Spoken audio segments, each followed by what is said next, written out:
I think when I was doing Rangila, I think I first spoke to my wife. The first love song I ever made was for my friend Sivamani. He had many girlfriends. When you say love, it's such a, it's a word which I used to hate when I was growing up. Hello, everyone. My name is Rudrani. And today I have two very special guests. My first guest is an artist, a musician who has made you fall in love umpteen number of times, even though you may not be going through that emotion in real life. Also has made you feel heartbroken and sometimes comforting in many ways. Music can do that to you. We'll talk more about that. And our second guest is someone who's all ready to spread his wings and fly. He's entering the world of Bollywood, entering the Indian film industry, and is getting launched with 99 songs. This is going to be a very musical conversation, I hope. Thank you for doing this. Thank you for joining us. Thank you. Yes, our pleasure. It's our pleasure. Consistently make love songs and make people still fall in love every single time. How do you do that? When you say love, it's such a, it's a word which I used to hate when I was growing up. Because every movie would have, it's like every movie would have, I love you. And it's like, this is such a cliche. Why do they have to say it?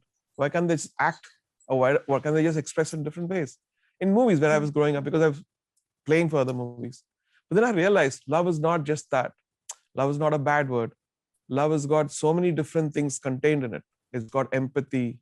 It's got kindness. It's got concern. It's got beauty. It's got divinity. It's got so many different things embedded in it. It's such a power-packed word that the source is infinite. It's not a finite, inspiration, seeing a garden or a beautiful girl or a beautiful person. It's got much, much, much, much more to give. For example, when my mother who passed away, God bless her soul, like a couple of months back, her way of expressing love is anywhere in the world I call her, Amma abdi irkeenga. I call her and she'll, Saptiya. Saptiya means, have you eaten food? Eaten food. That's a way of expressing love. If anybody comes in, she won't talk about anything. There'll be a dosa, there'll be idli, there'll be rice in front of them or biryani in front of them. That is her way of expressing love. It doesn't mean that you're hungry or, that's her way, because coming from a middle class family, food was everything. The next meal was everything in her generation. And that's what. So when you talk about this ever existing flow of love, it only keeps increasing, and it keeps increasing because you find more truths, more realities through that, and you experience much more consciousness through love. And so hence the songs. No, I'm not complaining. Please do. Please find out different ways. I've been married 27 years now. Sorry, 26 years. And 26 is that going to get in trouble?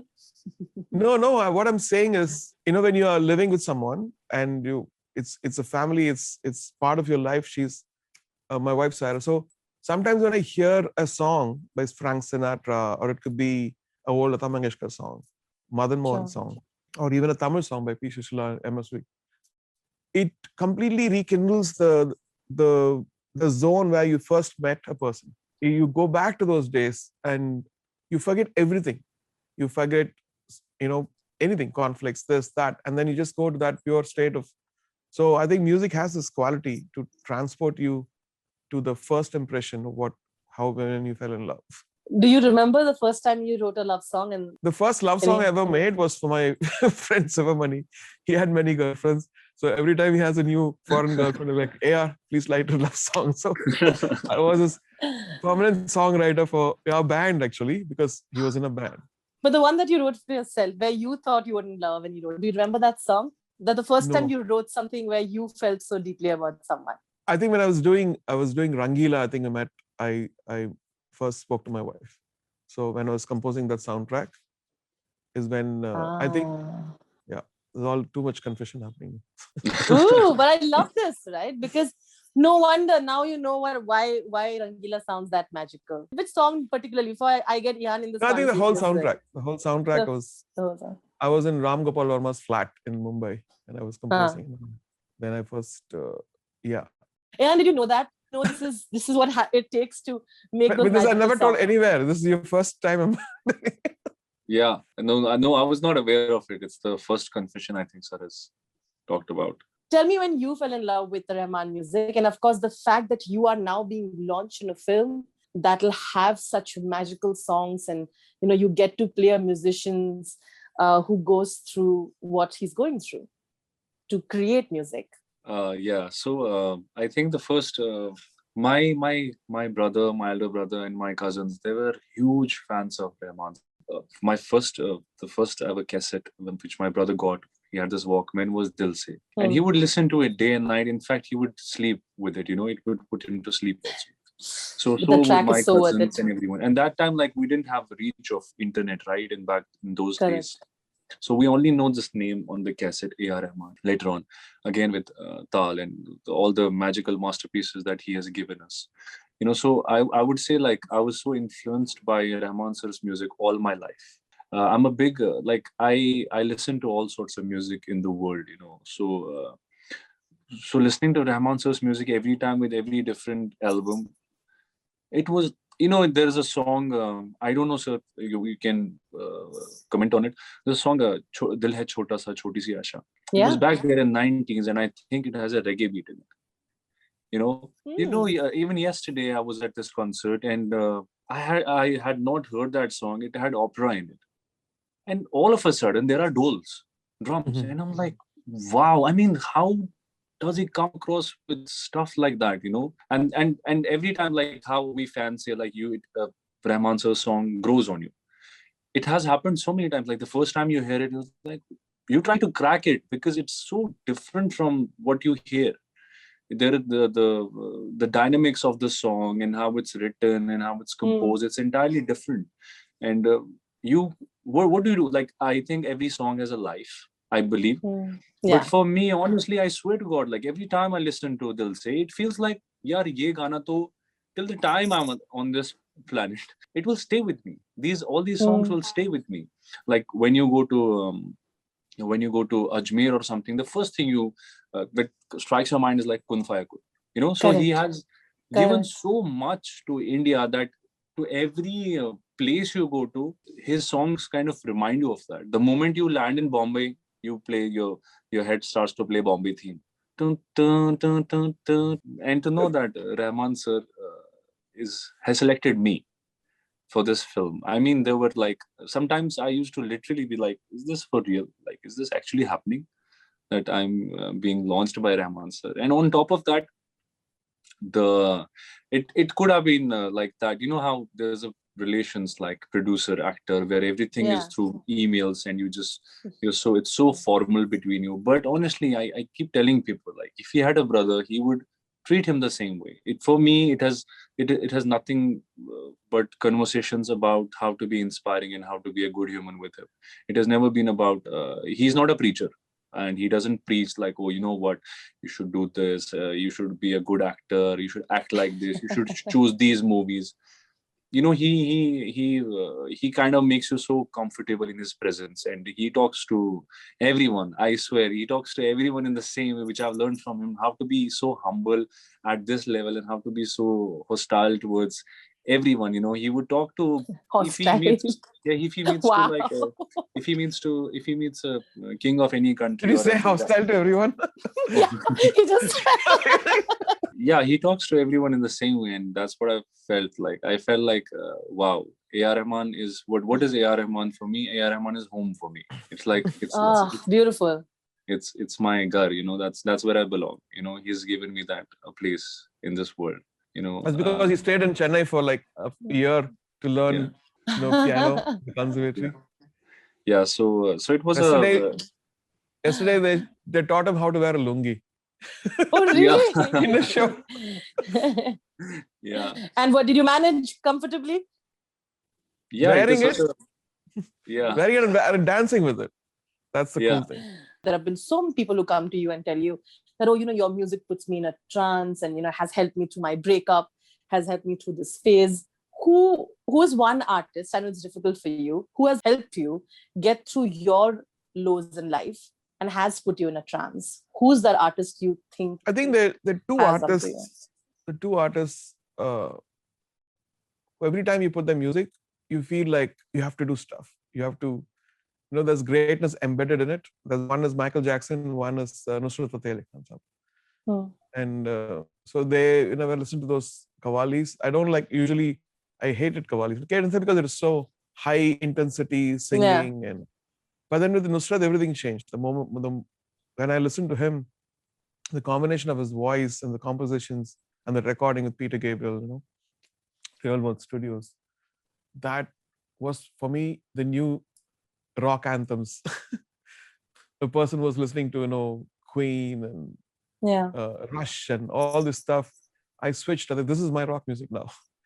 This is what I call rock music, because it's our tradition, our ragas, and the voices and the spirituality and the potency of how they sing and put you in a trance. That these two artists, like Michael Jackson, and I strangely met both of them. It's like destiny before they passed away, like 2-3 months before they passed away. Michael Jackson and Nusrat. You always stood up for what you believed in, and you've spoken it out through your work or otherwise in social media, taken a stand for it. So tell me, when artists say that it's, let's separate the art from the artist, let's not embroil ourselves into things that can make you emotional or things that can change around you, what would you like to tell them? For someone who's been doing it for a while, you stood up for things that you believe in, you and you take a stand. Yeah, I think it's to find the balance, because there is a following and people are interested in your stand. And sometimes it's very difficult to take a stand because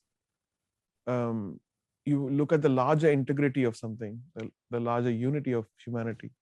Then you have to sometimes ignore smaller things, and you have to see the future, not the present situation, and how you could be, like an instrument in uniting the larger perspective than smaller quarrels.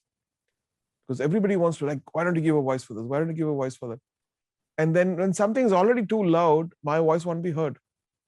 I'm more interested in voicing out things which are quietly happening, through my art, through my music. You have to become those wisdom. You have to become those words. And that's when it really reflects, not merely by lip service saying that this is what, this person told, this is what that person told. But how can you,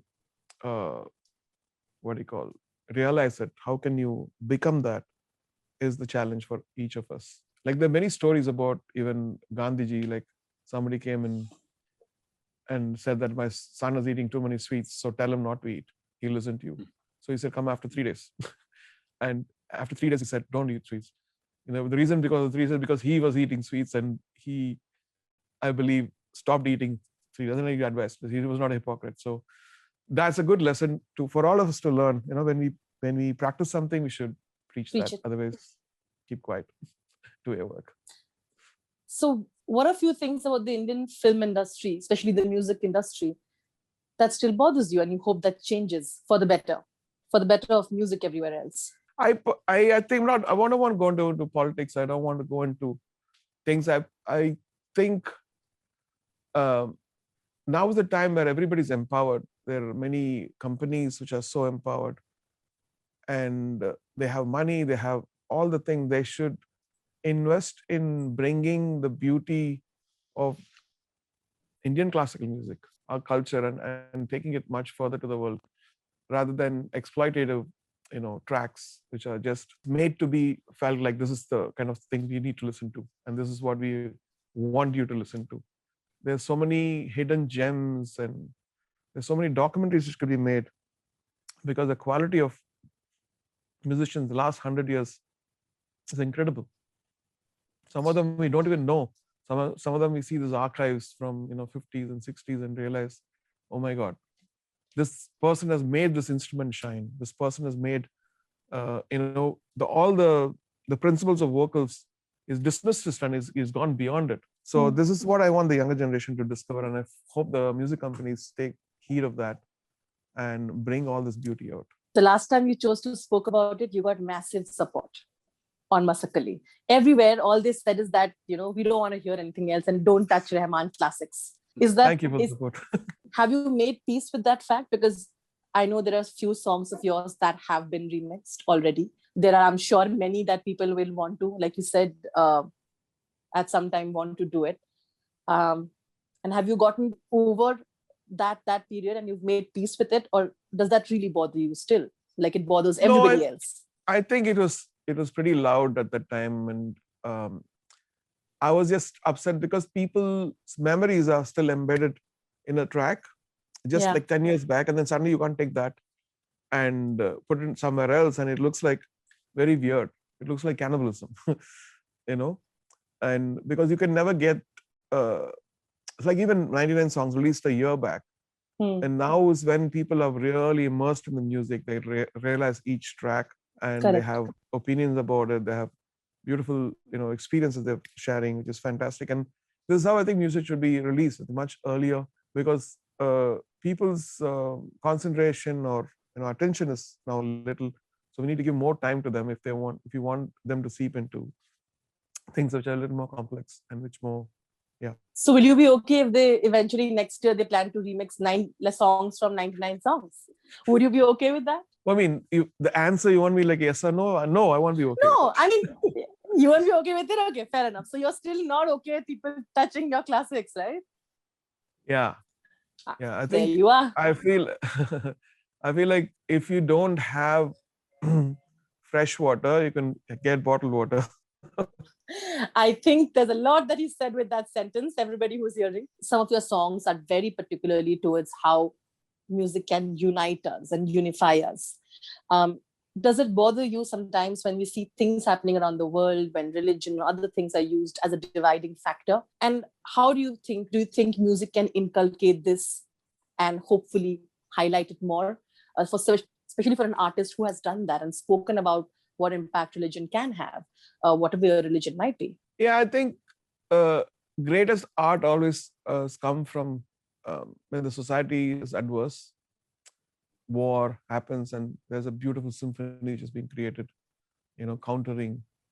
And if you look at the best poetry in South India, like Subramania Bharatiyar, he's talked about, when the Brits were, ruling us, the most beautiful poetry said, one day there will be freedom. This whole thing about a hypothetical situation where we are free, at that point of time. So there's always, when you are in darkness, you always talk about light a lot. Correct. And so the world has always been violent. There's always, conflicts. Don't you think it's become worse now? No, I think now we know more about it. There's a lens and there's a means. You can have a microscope, macro lens taking the eye, and it look like probably the whole universe. You have the power to show what you want to narrate to the world in your own way. Filmmaking, all these tools are making things look much bigger than what it is. You can vilify somebody. What I realized is something very profound when things got delayed. When sometimes you make things and you said, oh, now it's going to get out. But we also forget that there's a force beyond us which has to make things happen. You can envision everything. You can make it all correct. You can present to the world before there is a tick mark which God has to give.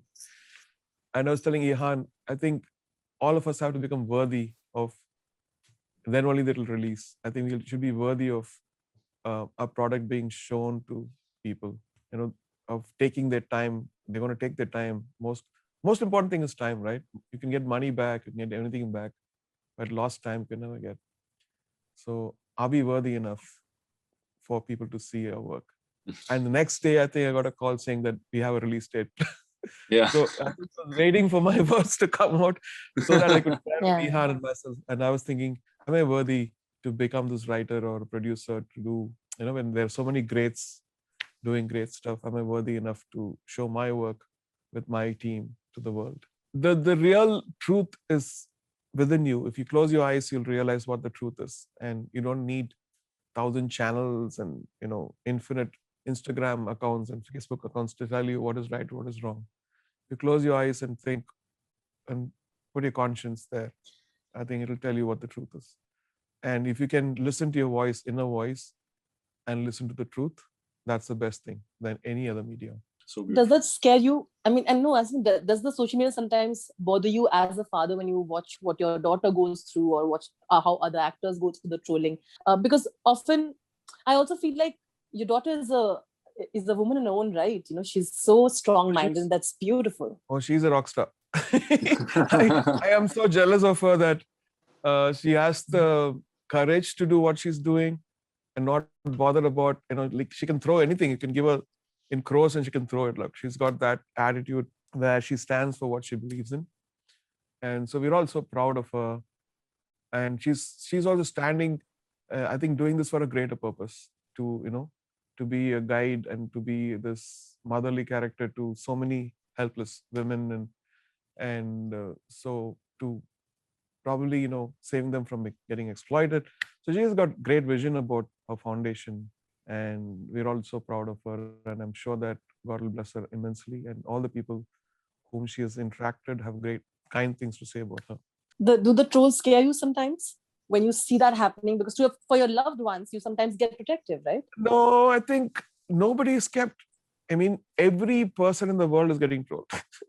Like trolling Gandhiji, trolling, Jesus Christ, all the holy people, whole untouchable people. They're all like above all of us.